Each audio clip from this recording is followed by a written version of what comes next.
You're listening to The Globalist, first broadcast on the 11th of September 2024 on Monocle Radio. The Globalist, in association with UBS.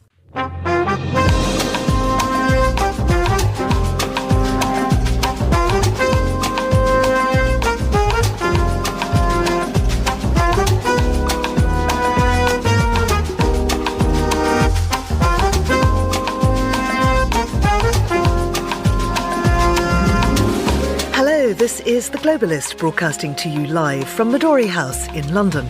I'm Georgina Godwin. On the show ahead, we'll start leaving his rallies early out of exhaustion and boredom.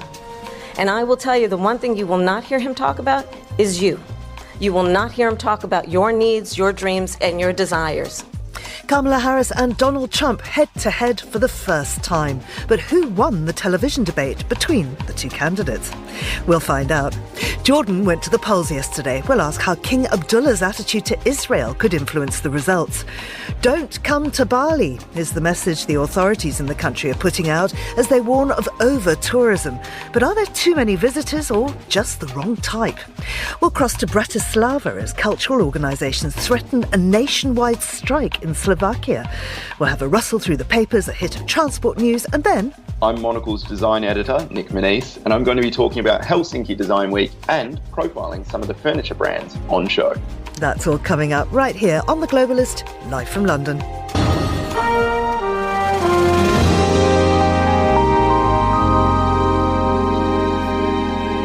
First, a look at what else is happening in the news. Russia has received ballistic missiles from Iran for its war in Ukraine, the United States said on Tuesday, as it imposed fresh sanctions on ships and companies it said were involved in supplying Moscow with Iranian weapons. China's top legislative body has assessed an official plan to delay the country's retirement age, currently among the world's lowest. And US pop megastar Taylor Swift endorsed Democratic Vice President Kamala Harris after her presidential debate against Republican former President Donald Trump. And that is where we'll start today's show. Last night, presidential candidates Kamala Harris and Donald Trump conducted their first TV debate. It was also the first time the two had met.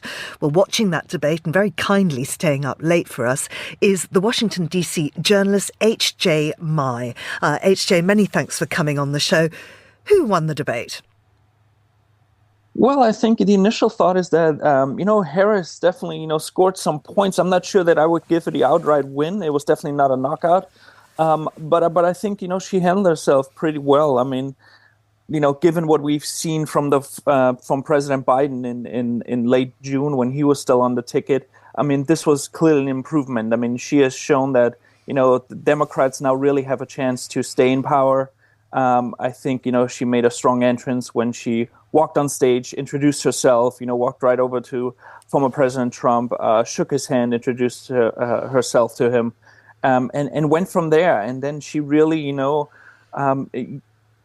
used some of his tactics, I would say, really taking the debate to him, trying to really push his buttons, if you will, so get under his skin, and really, take this head on. And I think, she scored a lot of good points. And so I would give her the initial win. Mm-hmm. I mean, even Fox News, obviously they are Trump loyalists, seems to think that. Let's listen to their reaction. Make no mistake about it. Trump had a bad night.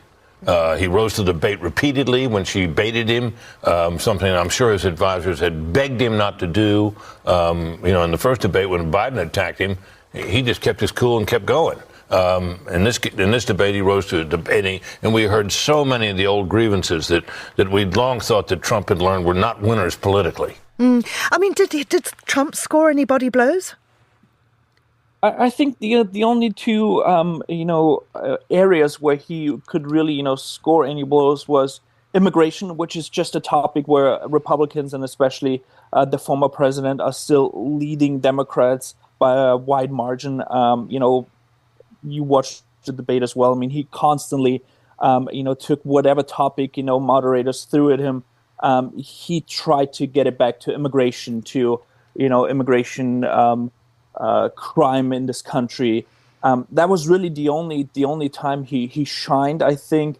And also, when moderators talked about Harris flip-flopping on several, issues where she has changed her position over the years, those were the only two areas where I think, Trump was able to score points. Besides that, I think, it was really a back and forth where Harris got the upper hand in the majority of it. Did we finally see some cohesive and coherent policy coming out of them? Unfortunately, not at all. Neither on Trump's side nor on Harris' side. I think, Trump had really a blunder when there was a discussion about Obamacare, about, healthcare here in the United States. And basically, he has been trying to repeal Obamacare for 9 years now. He couldn't do it while he was in office. He's still proposing a better healthcare system. And all he could say when he was asked if he has a plan is he has a concept. I thought he looked really bad there. And, from Harris, it was just a repeat of what we've already heard. She wants to build more affordable housing. She wants to engage the private sector there and build 3 million, new housing units within her first term in office if she wins. She talked about a starter loan for small businesses up to $50,000. And obviously a child tax credit, which will be hugely beneficial to American families. So nothing new and really just a rehash what we've already heard before. Let's listen to what she said on foreign policy.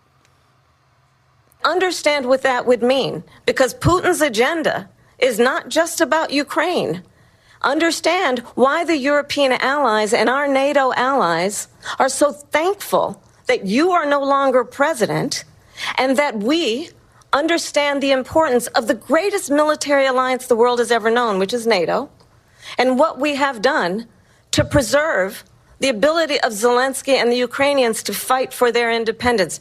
Otherwise, Putin would be sitting in Kyiv with his eyes on the rest of Europe, starting with Poland. And why don't you tell the 800,000 Polish Americans right here in Pennsylvania how quickly you would give up for the sake of favor and what you think is a friendship with what is known to be a dictator who would eat you for lunch.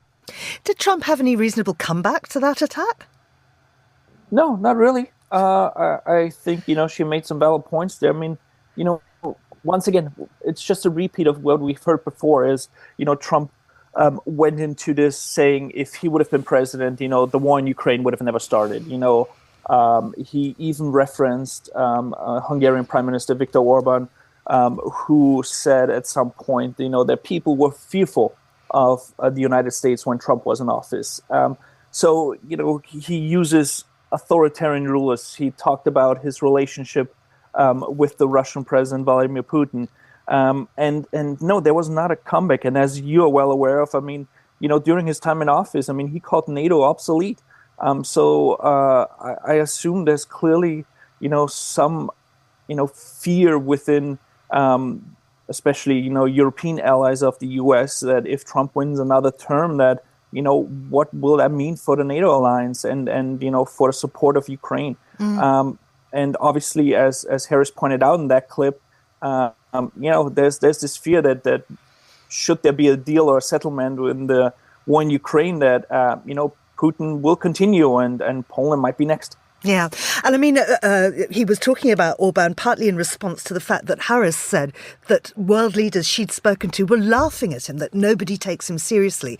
And she got in a lot of little digs like that about his crowd size, for instance, about him not winning the election, about January the 6th. It did seem to me that she was extremely well prepared. I would agree with that. That's really what it seemed. She seemed prepared. She seemed calm for most of the evening. She seemed presidential, to be honest. And I think that's really, her team did a good job there. And the former president seemed to get rattled by those digs you just mentioned. Especially, she said, 81 million, people fired you, which obviously clearly is a reference to his former, TV show, The Apprentice here in the U.S. I think she was very well prepared. I think Democrats really had a good night tonight. Harris had a good night. The other topic we haven't talked about is abortion, which obviously is a is a big topic for Democrats, and has been a winning topic for Democrats over the past several years. So no, this was a very strong performance by the vice president, and something to build up on. And right after the debate, her team already came out and basically said, she's ready for another debate next month. And I mean, on abortion, the moderators, it was David Muir and Lindsay Davis of ABC, had to clarify that nowhere in the United States is execution of a baby legal. They also had to clarify many other lies. Let's have a listen to this. A lot of towns don't want to talk about it because they're so embarrassed by it. In Springfield, they're eating the dogs, the people that came in. They're eating the cats. They're eating the pets of the people that live there. I mean, I'm sorry, one shouldn't be laughing at a possible president, but that is just ridiculous, as was pointed out to him. Yeah, I mean, the whole story is ridiculous. I mean, this has been now, especially on right-wing media, channels, has been circulating for a couple of days, weeks now. And it was amplified by his vice presidential pick, J.D. Vance. Senator J.D. Vance posted it on his X account. And the former president just ran with it.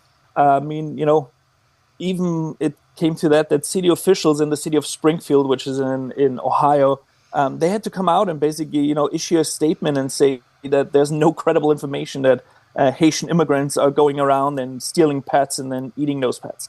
It's a hilarious story that we would hear that in a presidential debate. Or that windmills cause cancer and so on. What about poll movement? Do you think this will swing the needle at all in one way or another? I think it's still too early to tell. I mean, the initial reports that I've seen is that because of how presidential she looked, how calm she looked, and getting those digs into Trump, it seems like a couple of independent voters feel like that they're now leaning more toward Harris. But I think overall we're going into this the last couple of really weeks, months here.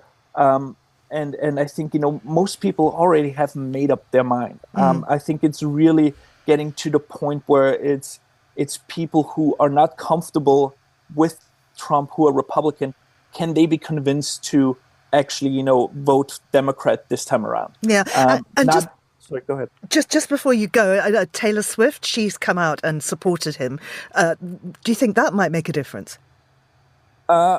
I think it could. I mean, when she supported President Biden in 2020 and also, during the midterms in 2022, she clearly had some impact on the Biden election win. And then when she, came out for, the midterms in her home state of Tennessee, it was basically, I think one candidate that she endorsed won, the other one lost. So it's still up for debate, but I think it was a huge boost, right after this great debate performance that, megastar Taylor Swift comes out and endorses the Harris Walz ticket. I think it can only be beneficial, to be honest. H.J. Mai there in Washington. Thank you very much indeed. This is The Globalist.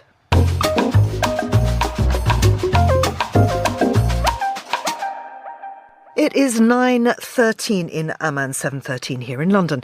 Jordan's parliamentary election yesterday was hailed as the most consequential vote since democracy was reintroduced to the kingdom in 1989.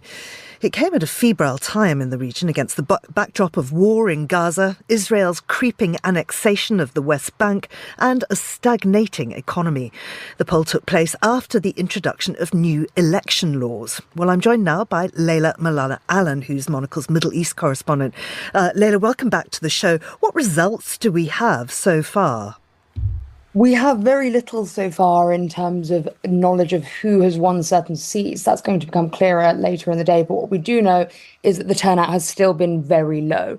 It's just a few percentage points, it looks like, higher than the last time there was an election. We're looking at about 32, 33%, really just a third of registered voters have turned out. So it doesn't seem that this has been the large seed change that King Abdullah wanted to see, bringing more reform to the country. I mean, the king is the ultimate decision maker. He holds near absolute authority. So what is Parliament's function? Why even have elections? So it is a country that's run by the monarch, but Parliament does have a lot of functions. It does legislate for the country. It does certainly make the laws, both internal and external, that govern people's behaviour. The issue is that what the king can do is dissolve Parliament whenever he likes, which is what makes it not a full democracy. But since King Abdullah came to power 25 years ago, he has said that he wants to modernise the country. He wants to move more towards a British Westminster style of rule, which would mean essentially that the monarchy, certainly in terms of the parliament, becomes more of a figurehead rather than actually being able to do things like dissolve parliament. Now, he faces a lot of challenges because it's a very traditional country, a very religious country, and it is dominated by the tribes, one of which, of course, is his family's tribe. New election laws were passed earlier this year, and that's not the first time the device has been passed to redesign the has been used to redesign the electoral landscape. Can you tell us what those changes are? So these were new electoral laws that were passed in 2022. We then saw some amendments to that introduced in February. King Abdullah and his allies face a complex issue here. There are multiple factors, not least, of course, the Gaza war at the moment. Now, as I said, it's a country that's dominated by tribal mores, by tradition. Generally, about 80% of people in tribal areas turn out to vote. They will normally vote for their family, for those linked to their tribe, which means it's very difficult to change how they vote based on policy. The number of people voting in the densely populated cities tends to be much lower. We're talking about 10% of people. There's a huge difference in the demography of those areas. The rural areas, as I say, tend to be the more traditional tribal areas, and the cities tend to be densely packed with urban youth. More than half of Jordan's population is under our youth, and many of them are Palestinian. More than half of Jordan's population is ethnically Palestinian. Now, the other problem is that in terms of how the votes are distributed, more than 2/3 of those seats belong to those not very heavily populated rural areas, while only 1/3 are for those city areas. So it's a pretty unfair distribution. The idea of this was to redistribute essentially the votes slightly to allow more political parties to have a say rather than those traditional tribal allegiances, which is certainly what King Abdullah wants. He wants the parliament and modern political parties to have more power. But he faces an issue, which is that since he came to power, he has been trying to tackle the influence of the Islamic Action Front, which is Jordan's branch of the Muslim Brotherhood. His family has been trying to do that ever since they've been in power, essentially. And what they're trying to do is, while allowing more political parties to have a say in the parliament, they don't want the IAF to have more power. So these amendments in February seem to have been aimed at trying to dilute the power of the IAF, allow more smaller parties to get a foothold. They reduced what percentage of the vote a party had to get to enter to enter the parliamentary list and to be able to get a seat. So it does look like they're trying to play cards on both sides a bit and get the kind of parliament they want that looks like a modern parliament but doesn't allow the Islamists too much power. Because as you say, the Islamic Action Front, the IAF, is supportive of Hamas. It also calls for the termination of Jordan's peace treaty with Israel. So just if you would just unpick briefly the relationship between Jordan and Israel, and might, calling the election at the time when the region is in such ferment, have influenced that result. It is peace. It is a very thorny peace. This was a very hard-won peace agreement that was signed in 1994. So it's been in place for 3 decades now. As I said, firstly, Jordan has a huge Palestinian population, many of whom were given citizenship after 1948 and 1967, but some of whom still don't have it. There are lots of Palestinian refugees in Jordan as well. The Jordanian monarchy fought an uprising in 1971 of Palestinians. They were helped by the Brits and the Americans, their traditional allies, to put that down. But there's always that concern from King Abdullah and his court that there could be another Palestinian uprising. Now, that over the years has calmed. There's a huge trade relationship between Jordan and Israel. And of course, that's essentially the way that Palestinians are allowed to move in and out of the West Bank, because they can't travel through Israel. So it's Jordan's airport in Amman that facilitates travel for Palestinians living in the West Bank. So it's a very close relationship. And realistically, if there is any sort of two-state solution in the future, it's likely that Jordan will help to govern that. But since the war in Gaza started, it's become, of course, another real political hot potato. King Abdullah's wife, Rania, is Palestinian. She came out very strongly at the beginning of the war, saying how horrifying this number of deaths, this level of killing in Gaza by the IDF was. And we've seen lots of protests in Jordan, including protests around the Israeli embassy that at a certain point had to close for a while because there were fires set outside it. And then, of course, 2 days ago, we saw this attack by the Allenby Bridge, one of the main crossing points into Israel, where a Jordanian jumped out of his vehicle and killed 3 Israeli citizens, 3 workers at that border area. Now, the Jordanian government has said they're looking into that, but there are concerns there could be more attacks because there have been protests out on the streets, and many Jordanians took to the streets celebrating that, saying that that attack was retribution for what's happening in Gaza, and there should be more. So it's a very tense time for King Abdullah as he tries to keep peace, particularly difficult for him because that attacker was from one of the strongest traditional tribes in Jordan. Layla, thank you very much indeed. That was Layla Malala Allen. Now, still to come on the programme. We believe that in next days and weeks, there's going to be a situation when some of the institution or workers of the institution stop working. We'll find out more about the proposed culture organisation strike in Slovakia. This is The Globalist. UBS has over 900 investment analysts from over 100 different countries. Over 900 of the sharpest minds and freshest thinkers in the world of finance today.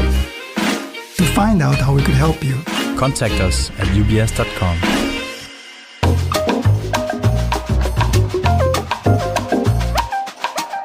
It's 7:21 here in London, and we'll continue now with today's newspapers. Joining me in the studio is Yasmin Abdel-Majid, who is a Sudanese-Australian broadcaster and author. Now, I'm making quite a meal of your nationality, Yasmin, because you've been out of the studio for a bit, because you have been in the north of England writing a particularly British sitcom or soap opera. Yeah, so I've had the privilege, really, of being on a show called Emmerdale, which, for listeners who might not be aware, is sort of the countryside in what's called the Yorkshire Dales, sort of rolling hills and farms. It isn't actually. I've really had to sort of go native, as it were, and it's been quite the experience. Pretty far from your Australian upbringing. Yeah, and definitely I think it's been the plot twist of my career that all my friends have been the most shocked by. You know, the oil rigs is one thing, broadcasting another, but Emmerdale has been the thing that's shocked everyone the most. I salute your multi-talents. I really, really do. Yesterday on this programme, we were talking to our technology correspondent, David Phelan, who was at the Apple launch in California. And we were talking about timing because it was on a Monday for the first time. And of course, they wanted to avoid the presidential debate last night. What they also wanted to avoid was this ruling in Ireland about tax. Now, tell us more, because big report in The Guardian on that today. Yeah, it's actually also on the front page of the Financial Times. So it is quite a big one because they've been ordered by the EU to pay back 13 billion euros in Irish back tax. And this case has kind of been going back and forth since 2016. So in 2016, the ECJ, the European Court of Justice, had ruled that Apple needed to pay this back tax. But then a lower court a few years later in 2020 sort of put that ruling aside. But now the ECJ has come back and essentially said, has overruled that other ruling, and in a final ruling, they've said that the Apple should, or the tax should be repaid because it gave the iPhone maker an unfair advantage. And you know, this is being claimed as a victory for the EU competition chief, which has said that that Apple has benefited from actually many years. It's not just we think of this as a relatively recent post-financial crisis move from Ireland, but it's actually looking at an advantage granted from 1991 and of course along with interest. And so it was looking at tax treatments of profits generated by Apple outside of the US. And of course Apple has pushed back. I think political crap was one of the phrases used actually. But it will be interesting to also see how this will have an impact on other big multinational tech companies like Google and many others that are headquartered in Ireland. Absolutely. Let's jet off to Mexico now. Tell us about this protest storming the Senate. Yeah, so this is quite interesting interesting. There's been let's give a little bit of a backstory. So what's been at stake has been that the outgoing president has tried to overhaul the judicial system entirely, saying that the thousands, almost 7,000 judges should, rather than being selected, will be elected. And there are some countries that elect some judges, like Switzerland and the United States, but the president, Andrés Manuel López Obrador, wants every single judge to be elected by citizens. And this has now gone through both the lower house and the Senate. And it's been a razor thin margin. They had one of the opposition had to essentially flip. And that was complicated in itself because the candidate in question sort of stood back because he was ill and his father came in instead. And then his father was the one that sort of went along. And so we've had hundreds of protesters break into Mexico's Senate on yesterday, and really push back against this. Now, whether or not this protest will be able to change this ruling at all is an open question. But the Senate has now been suspended for the moment as for the safety of the senators. We're going to space next. We're really going on a whole journey today. Yes, so there's a couple of space stories that I thought were quite interesting. One is sort of from the world of private spacewalks. And I'm not sure, Georgina, if you ever would pay for a ticket to fly to space. I'm not sure it's something that I would. But SpaceX, which is Elon Musk's space company, has teamed up with the tech entrepreneur Jared Isaacman, and he's going out for a spacewalk, the first private spacewalk, venturing further than anyone since the NASA Apollo moonshots. And what's fascinating, there's a couple of fascinating things about this piece. One is that Jared Isaacman has refused to ever talk about how much he's paid because he was like, I will not reveal the foolishness that this has cost. But also, it's the first of his, I think, 3 agreed trips out to space. And it'll be interesting to see whether or not they're actually successful, because I think this is, many of the people involved in SpaceX in this particular expedition are former NASA and so on. And so you're kind of seeing the drain from the public service and into the private. And so that will be quite interesting. But the story alongside that, which goes from the private and the money to the actual, the sense of the unknownness of space for me, is that there's been a confirmation of a cave on the moon. And the scientists suspect that hundreds more like it could house future explorers. And there's been people have suspected there have been caves on the moon for a long time, but this is the first time it's actually been confirmed. And it's an Italian-led team that said there's evidence for a cave in what's known as the Sea of Tranquility, only a few hundred miles from the Apollo 11's landing site where Neil Armstrong and Buzz Aldrin landed 55 years ago. And it's a it's 40 meters wide, it's a few meters long, but it's the kind of place where people could actually shelter, and we could get a bit of a sense, if people wanted, and if we're talking about people going to the moon and spending more time there, that's the kind of environment where they would spend more time. I think this is an interesting philosophical question of if we want to be putting people on the moon genuinely, but this is one of the first steps towards that. No, absolutely. And then, you come to the whole political thing of who owns it and exactly. what's going to happen next about that. Exactly.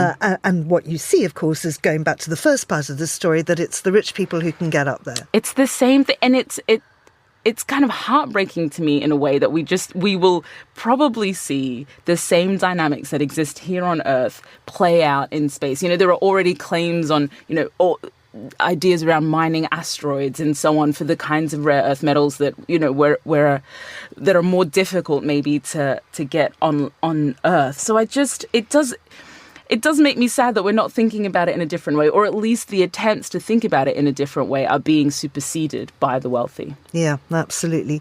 Now, here's somebody who is super, super wealthy and super, super influential, and she is using her power, I would say, for good. Yes, that's right. Taylor Swift has finally cracked and given an endorsement, a political endorsement for Kamala Harris. And it's fascinating because this piece in The Guardian actually pegs her deciding to make this endorsement with being annoyed with Donald Trump, because, of course, Donald Trump recently shared false AI-generated images which depicted her as, as clownish and depicted her fans also as Trump supporters. And so she actually came out and said, I'm deciding to make this endorsement because I want to push back against misinformation and these deep fakes and so on. And this is quite interesting because it's this question of, ownership of the truth. It's the question of, is her endorsement, or like how will any of the Republican supporters of Donald Trump respond to those images alongside her actual endorsement? Will her actual endorsement make an impact for the actual the Republican supporters? But certainly for the Democrats, I think this is a huge win. Taylor Swift is one of the most influential musicians in America, if not the world today. And so her endorsement, especially when she has historically not been front-footed, is significant. And I mean, the fact that this endorsement made after the debate, which is arguably the most significant political event bar the actual election this year, the fact that a pop star comes out on Instagram and says something has made such big news. I mean, do you remember at the Democratic National Convention, and there was a little gap in the programme and people thought that Swift might make an appearance? And this article's saying that they're quoting a DNC insider saying, everybody loves Taylor, but having her here would overshadow everything. Think about it. No one would remember a word Harris said in her acceptance speech. All the headlines would be about Swift. Ditto this. Right, exactly. And I think that's fascinating. I think it's fascinating that they actually had to think about the fact that her star power would fully overshadow anything the actual politicians would have to say. So hopefully she doesn't ever want to run for president because I don't know, maybe she'd make a good president. Who knows? Yasmin Abdel-Majid, thank you very much indeed. Now, here's what else we're keeping an eye on today.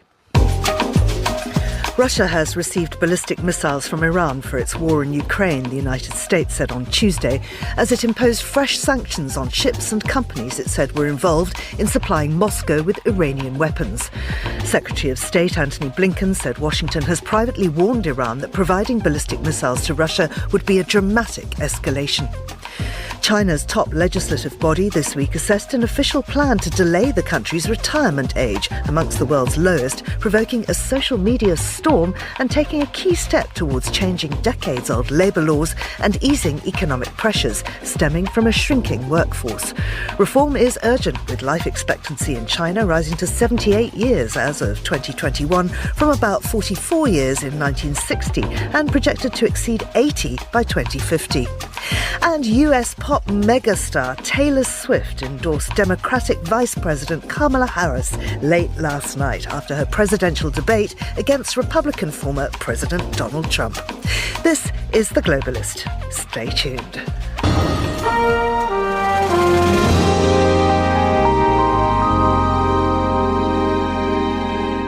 Now, since the end of pandemic restrictions, tourism has been booming in Bali. Booming so much that the government is putting new restrictions in place. In the first half of this year alone, 2.9 million foreign visitors entered the island through Bali Airport. Well, Adam Hancock is a journalist based in Singapore who knows more about this. Adam, what are these new restrictions that the Bali government's thinking about? Yes, good morning. Well, the plan is to impose a ban that would cover the construction of new hotels. It includes nightclubs and also villas as well. Now, it's only still in a sort of planning stage. It has to get government approval and sign off. But it could last for up to 10 years, depending on what the government does, how they evaluate this. And it's mainly really targeting 4 very busy areas of the island, 4 areas that have been badly impacted by over-tourism. And that's what this is all about. For a while now, the authorities in Bali have been trying to come up with a plan to combat some of the issues that are coming because they are having so many tourists. It's putting a huge strain on the infrastructure of Bali. It's putting a real strain on the roads, which are very old, very tight. It's very, very slow when you go there to get around. And also there's tensions as well with the locals because of how many tourists there are, questions over how much they're actually contributing to Bali and also their behaviour as well. What sort of behaviour? Well, we've seen a lot of unruly behaviour over the last few years. There's been some quite notorious stories. For example, I believe she was Russian, an influencer who posed naked in front of a 700-year-old tree, which turned out to be sacred to the people of Bali. There's been lots of occasions of influencers coming and doing stupid things like riding around naked on motorbikes. You get a lot of tourists coming, obviously getting drunk, getting involved in accidents on motorbikes as well. And really the influencer culture is huge there. It's quite the sight when you go to some of the really big tourist spots in Bali, and they actually have hammocks and swings that are designed for people just for photos for Instagram. You know, people put these very long dresses on and they swing out over the plantations, and it's literally called an Instagram selfie spot or an Instagram photo spot. But these influencers are everywhere, and of course that encourages more people to come and more people to behave in that way. So I think there is a difficult balancing act, because the money and the revenue that tourists bring in is clearly very significant to Bali, but you have to respect the locals and their culture. And quite frankly, a lot of them have had enough. So, I mean, it's not just clamping down on tourism, it's clamping down on the wrong kind of tourism.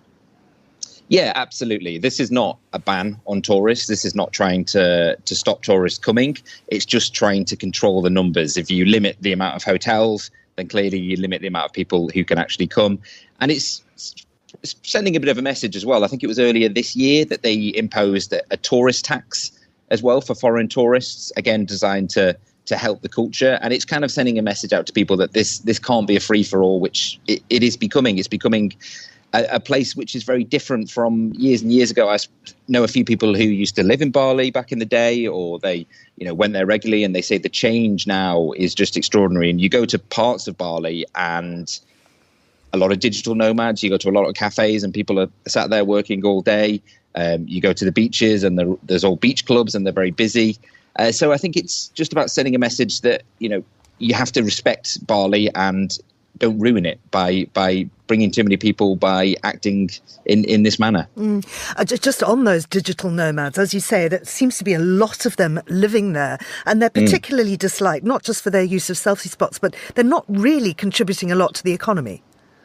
Yeah, absolutely. So there's a loophole that you can get a visa for Bali. I think it lasts for around 6 months, and it enables you to work as a digital nomad. You can't work for local companies, but you can work remotely. And therefore, you're not paying any tax directly in Bali. And obviously, that's going to annoy people when they're putting a strain on the infrastructure, they're using resources, they're causing problems, and then they're not actually contributing to the economy through tax. Clearly, they're spending money, helping local businesses by living there and working there, but it's not actually doing that much in terms of contributing tax. But Bali is now a huge hotspot for this, post-pandemic, when everyone realized they can pretty much do their job from everywhere. Bali has been one of them places that is a whole new culture has sprung up with digital nomads, networking, co-working spaces, the whole shebang really. So it's happened in a few places in Asia, but Bali is sort of the textbook example. Bali has traditionally been the holiday place for Australians. Are these tourists mostly from Australia or from the Asian region? Still a lot of Australians. There are certain areas of Bali which, if you woke up and didn't know where you were, you would think you were in Australia, and I think that is still the case. But a lot of these tourists are from all over. A lot from the US, from Europe. Interestingly, as well, following the Russian invasion of Ukraine, many Russians and Ukrainians went to Bali. And there has been controversy around that as well. You've got tens of thousands of Russians and Ukrainians arriving. A lot of infrastructure sprung up for them, a lot of restaurants that are serving particular food. The menus are in Russian, the signs are in Russian. But then there's concerns about people overstaying their visas, working illegally. A friend of mine is a yoga teacher in Bali, and she said that she sometimes runs classes where the entire class, about 25 people, are all Russian. So it gives you an indication of over-tourism in action, really. Absolutely. Adam, thank you very much indeed. That's Adam Hancock talking to us from Singapore. You're with Monocle Radio.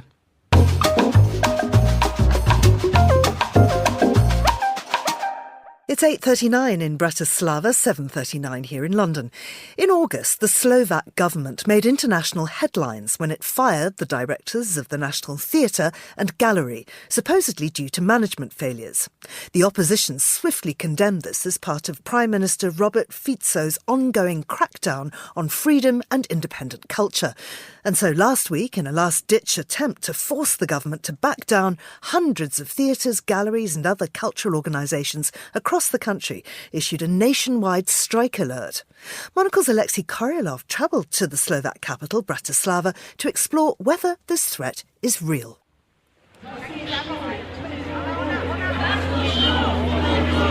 Slovak culture, like Slovak democracy, is in crisis. The government, of course, doesn't see it that way.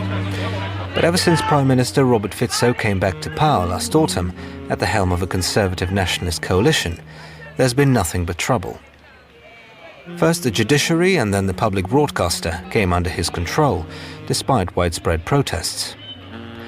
And now it seems the government has set its sights on the cultural sector. In August, the dismissal of the heads of the National Theatre and Gallery sparked yet more demonstrations. But according to Open Culture, a campaign group for Slovak cultural workers, the clampdown started long before that. It started months ago. It started during January was like the first dismissal and first destruction steps of the new Ministry of Culture against the cultural sector. And also our resistance started already in January. The first important activity was this public petition asking Minister of Culture to resign. And at first we supposed it will be a small thing and we expected to have like some 500 signatures. But in the end it grew very fast. And in less than 2 weeks it reached almost 200,000 signatures.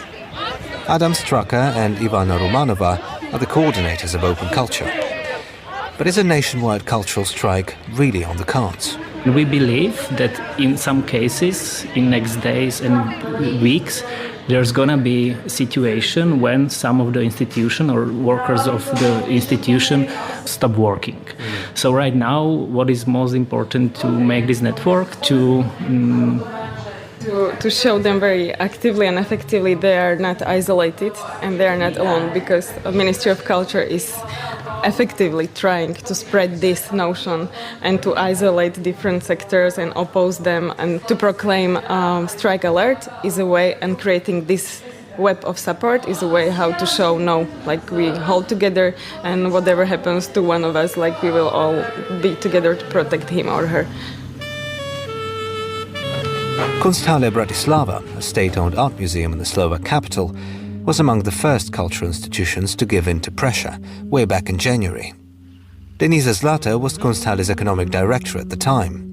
She takes up the story. The very first information was when Jan Kratochvil, former director, called me. It was exactly during the first week of January. Still, we were on Christmas vacation. He's going to the ministry.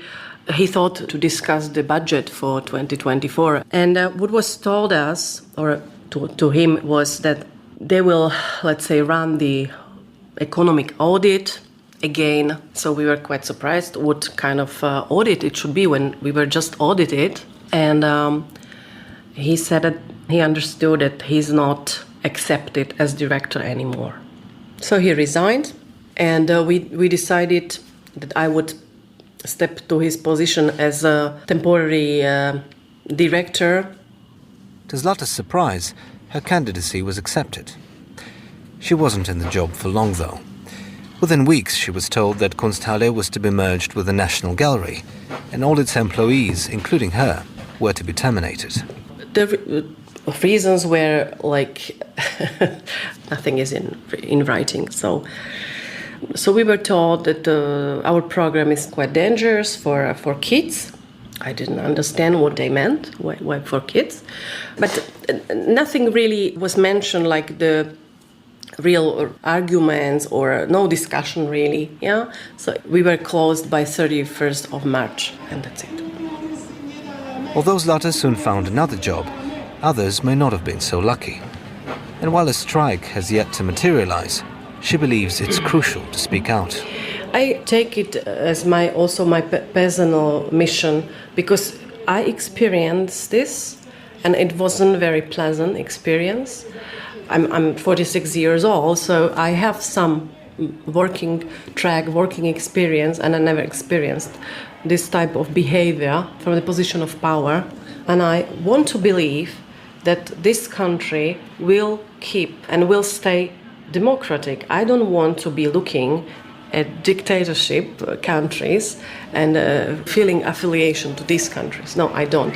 So I think we should talk, and we shouldn't be quiet. For Monocle in Bratislava, I'm Alexei Korolov. Many thanks there to Alexei. This is The Globalist on Monocle Radio. UBS is a global financial services firm with over 150 years of heritage. Built on the unique dedication of our people, we bring fresh thinking and perspective to our work. We know that it takes a marriage of intelligence and heart to create lasting value for our clients. It's about having the right ideas, of course, but also about having one of the most accomplished systems and an unrivaled network of global experts. That's why at UBS, we pride ourselves on thinking smarter to make a real difference. Tune in to The Bulletin with UBS every week for the latest insights and opinions from UBS all around the world.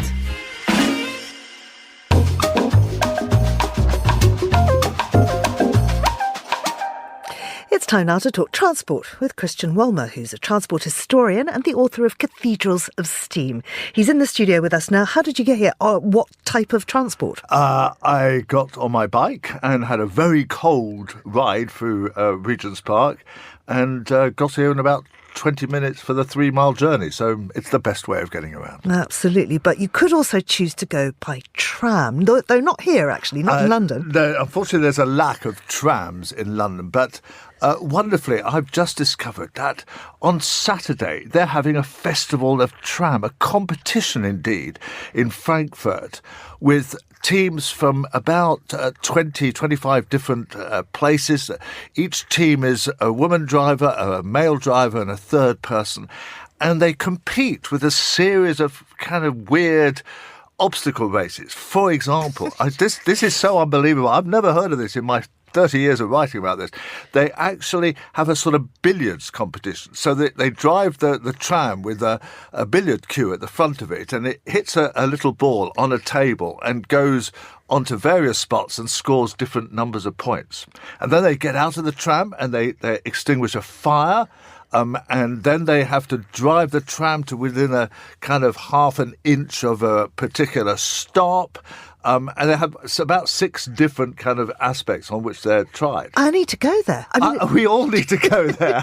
It sounds absolutely fabulous. I'm just astonished that I'd never heard of it. But apparently it's the 11th or 12th one they've had. They've been running them since 2012. They run them in different places, and the host has to provide a 300-metre long, what they call parcours, so there's obviously a French angle here, a 300-metre parcours on which all these various competitions take place, which involve the people running around, as I say, putting out fires and doing all sorts of weird things with their tram. And in addition to that, just looking at the programme, you get Nessun Dorma with the Frankfurt Opera, and you also get highlights from Simply the Best, the Tina Turner musical. Absolutely. It had to be Nessun Dorma, didn't it? But you also, it's a big festival of the tram. And in a way, there's a serious intent here, which is to sell the idea of trams. I mean, trams are this big growing kind of aspect of urban transport. For the last 40, 50 years, they've really been growing after a long period of decline. So this is the renaissance of the tram, highlighted by the tram competition in Frankfurt. And your lucky listeners who are able to go to it, it's a must. Absolutely. It's this Saturday, I think. Now, the future of the bus in Britain. Yes, this is a long-standing situation. So essentially the buses were privatised and deregulated back in 1985, even before I wrote about transport. And this has never really worked. I mean, in most countries, the local authorities or the government regulates where buses go and how many buses there should be, and basically they subsidise buses. And here the idea was it was going to be a free-for-all, and that you'd have buses competing with each other on the same roads and so on. And of course, it hasn't worked. But London avoided this fate. So we have a wonderful bus service in London, but in the provinces, it's much less good. And so the Labour government's after failing to do so in its last incarnation, which lasted from 1997 to 2010, now they've really got the wheels rolling on essentially renationalising buses, giving local authorities the right to determine the timetables and run the bus services themselves and so on, because actually 10 million people a day use buses, which is a lot more than trains, and yet trains get all the publicity. I must do about 10 broadcasts on trains for every one or two I do about buses, which is why I'm very keen this morning to raise the issue of buses. Absolutely. I mean, it gives some examples of people in rural areas just not being able to do things. Yeah, absolutely. You can't get to work. And this is not America where, just everybody is expected to have a car. I mean, about a quarter of the population don't have cars. And if you're stuck somewhere in a rural or even kind of small town and you don't have buses to get to work, it's really impossible. So the Labour government has recognised this and is trying to reverse this. But, will they put enough money in? Will it work? Will they manage to get people out their cars onto buses? All those usual questions. Right. On to electric vehicles, but specifically Elon Musk, because he's in trouble again. Elon Musk is often in trouble. I mean, Elon Musk, I've been a long-time critic of Elon Musk's very concept about full self-driving, which is what he calls his Tesla cars, because they're nothing of the sort. And now he's been criticised by scientists and indeed some of his ex-staff who say that his whole concept is wrong. So Elon Musk's driverless kind of concept has been just to use cameras, not to use any sensors. Right, the sensors, the radar and all the kind of different types of sensors one can get these days. And he's relied entirely on cameras. And now they're saying that basically this is never going to work, that if you are going to get driverless cars, and I've always been something of a skeptic about this, but if you are going to get driverless cars, you need both sensors, all sorts of sensors around the car, and cameras. And all the other companies involved in this, it's specifically Waymo, which is ultimately Google, which is the biggest driverless car operator and has the most advanced technology. They use a whole range of equipment. Now, it's very expensive, and I think there's all sorts of issues about that, and that's why Elon Musk has not wanted to install it. But now his cars don't have sensors, and there's talk about that if they're going to become driverless, they're going to have to retrofit them, and that's incredibly difficult because the computers will have to be upgraded and all sorts of difficulties. So he's in great difficulties over his aim of becoming driverless.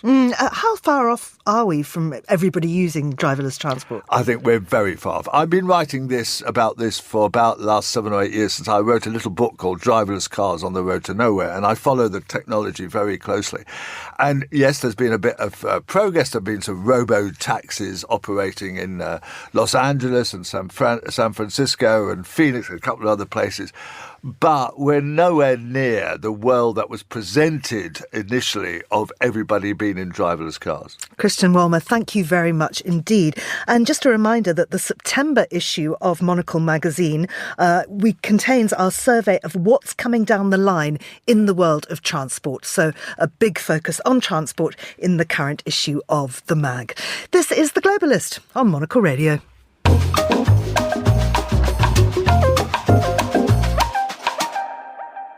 Now, Helsinki Design Week is the largest design and architecture festival in the Nordic countries, and it's running now until the 15th of September. Nick Manise is Monocle's design editor, and he joins us on the line from Helsinki now. Nick, I know that you had quite a late night. Monocle held a big event. Yeah, a little bit of a late night. We had an event with Ittala, an amazing Finnish glassware brand, and we hosted a live podcast for Monocle on Design. Not trying to compete with you here on the Globalist, Georgina, but we hosted a live podcast for Monocle on Design where we spoke to Jani Vepsalainen, their new creative director. So it was all about the evolution of their brand, and this it was established in 1881. They've just employed a creative director for the first time. How does this this heritage establishment kind of push itself forward? Mm-hmm. And of course, we can always download that as a podcast and listen to it later. I just wonder if you could tell me, you're there for Helsinki Design Week, but there is another event that's going on at the same time, and they're sort of linked. Just explain that to me.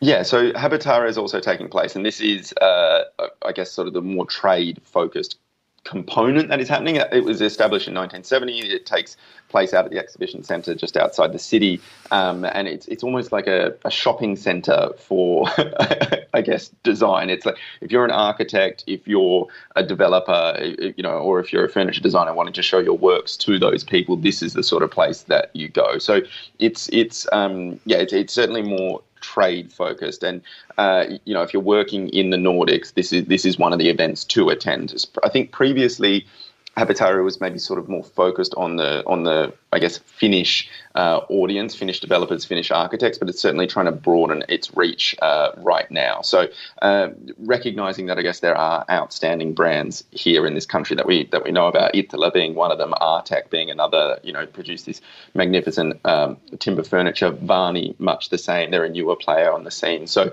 I guess they're trying to pull in people from across the globe, journalists like myself included, to come here and talk about the work and how it might make our lives a bit better. Mm-hmm. And this all, of course, chimes with Helsinki Design Week. Yeah, so, I mean, Helsinki Design Week was established in 2005, Habitare since 1970, but I guess over the last, 19 years or so, they sort of almost end up competing with each other. Design Week, Helsinki Design Week, like many other kind of design weeks around the world, sort of is more focused on the city. You'll have events in galleries, in showrooms, there'll be pop-up takeovers of buildings that maybe are a little bit forgotten, and it's sort of almost like this activation moment in the city, and that's often it's kind of flashy and showy and playful and fun, and that's often competed with these trade halls where they're on the outskirts of the city. It's kind of like being dragged shopping with your mum. I'm sort of half expecting myself to be sitting in the front of the trolley asking if I can have some Tim Tams. It's that sort of energy competing with a party with Iittala in the city, but this year Helsinki Design Week and Habitare are starting to work together, and it's just started with the simple acknowledgement that each other kind of exists, and Habitare pointing people to Helsinki Design Week events and vice versa. So there's actually quite a nice energy in the city today, just purely because mum and dad seem to be getting along, which is nice. Nick, finally, what are you excited by particularly?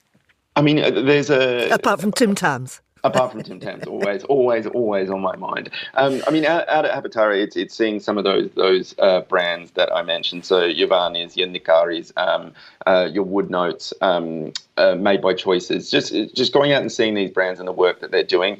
A lot of Finnish design seem to be really focused on materiality, and you kind of see that in the landscapes here. It's these huge pine forests, this really rough and brutal rocky landscapes, and I think that comes across in the furniture, which is why I'm also excited about another brand called Hakala, who sort of bringing a little bit of play and a little bit of flair to Finnish design. So there's a lot more colour in their work. It's a lot less about the raw materials and more about forms and shapes. So I'm excited about them.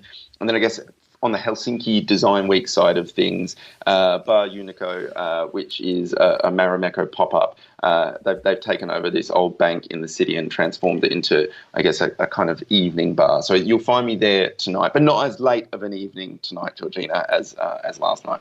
Nick Manice, going to get some rest here. Thank you very much for joining us on The Globalist, and that's all for today's programme. Thanks to our producers, Vincent McAviney, Tom Webb and Monica Lillis, our researcher, Sana Jamani, and our studio manager, Christy O'Grady. After the headlines, there's more music on the way, and The Briefing is live at midday in London. The Globalist will return at the same time tomorrow. I'm Georgina Godwin. Thank you for listening.